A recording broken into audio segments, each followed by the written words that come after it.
नमो नमः। इदं मैत्री संस्कृत संस्कृति प्रतिष्ठानं सम्प्रति वार्ताः श्रूयन्तां प्रवाचिका पूर्णिमा मुत्नाळ्।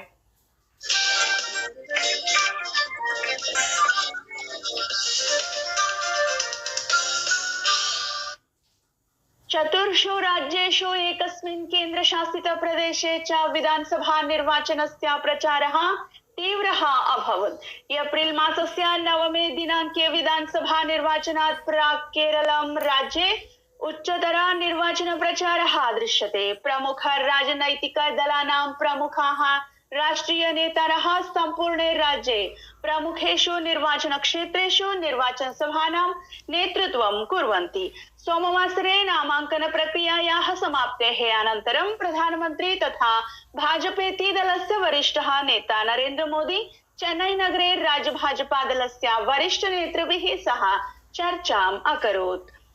प्रधानमन्त्री तथा भाजपेति दलस्य वरिष्ठः नेता नरेन्द्र मोदी अवदत् यत् भारतीयानां विशेषतः मध्यपूर्वस्य केरलं राज्यस्य जनानां सुरक्षां तस्य सर्वकारस्य सर्वोच्च प्राथमिकता अस्ति। सः ह्यः तिरुमल्ला नगरे एनडीए निर्वाचन प्रचारस्य भागत्वेन जनसभां सम्बोधयन् आसीत्। श्री मोदी अवदत् यत् गल्फ देशैः सह सर्वकारस्य दृढसम्बन्धाः एतेषु दुष्कर समये तत्र भारतीयानां रक्षणाय साहाय्यं कुर्वन्तः सन्ति। सः अग्रे अवदत् यत् केरलम् ऐतिहासिक परिवर्तनस्य कृते सज्जम् अस्ति तथा च एनडीए इत्यत्र जनानां अपरिमितः विश्वासः सम्पूर्णे राज्ये दृश्यते।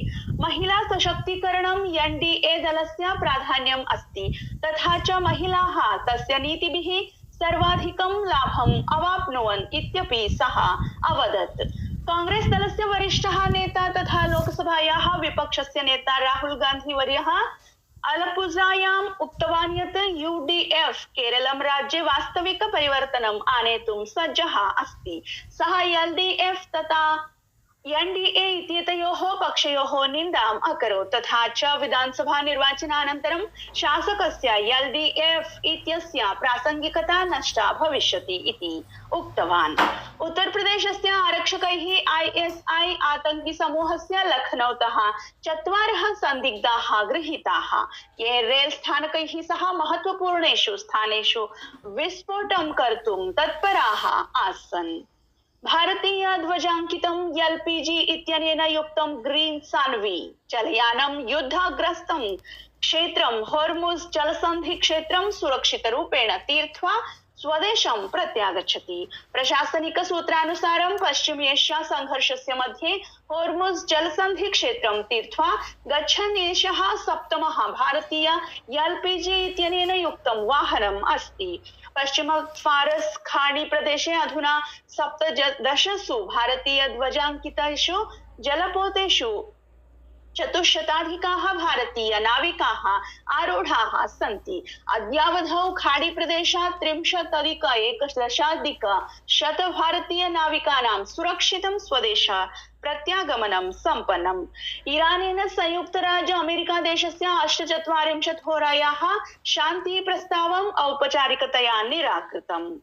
विदेश मंत्री डॉक्टर एस जयशंकरः अवदत् यत् वर्तमान स्थितिः केवलं परिस्थितिजन्या नास्ति, अपि तु संरचनात्मिकी अपि अस्ति, यतः विश्वव्यवस्थायां महत्वपूर्णानि परिवर्तनानि आनयति। आईआईएम रायपुरस्य 15 दीक्षान्त समारोहे सम्बोधयन् डॉक्टर जयशंकरः अवदत् यत् राष्ट्राणां सापेक्षा शक्तौ प्रभावे च परिवर्तनानि दृश्यन्ते। निर्वाचन आयोगेन पश्चिम बंगाल राज्ये मतदातॄणां सौलभ्यं साधयितुं 6,600 सहायक मतदातृकेन्द्राणां निर्माणम् अनुमोदितम्, यत्र मतदातृसंख्या 12% अभवत्। मतदातॄणां सुलभतायै 21,300 मतदातृकेन्द्राणां स्थानान्तरणम् अपि आयोगेन अनुमोदितम्। उपराष्ट्रपति सीपी राधाकृष्णन वर्यः शिक्षायाः परिवर्तनशील शक्तिं विकसित भारतं प्रति यात्रायां तस्य महत्वपूर्णां भूमिकां च प्रकाशितवान्। भारतीय धनुष क्रीडकः श्याम सुंदर स्वामी बैंकॉक नगरे विश्व धनुष्क्रीडायां पैराशृङ्खलायां पुरुषाणां कम्पौण्ड् व्यक्तिगतस्पर्धायां कांस्यपदकं विजितवान् इति वार्ताः।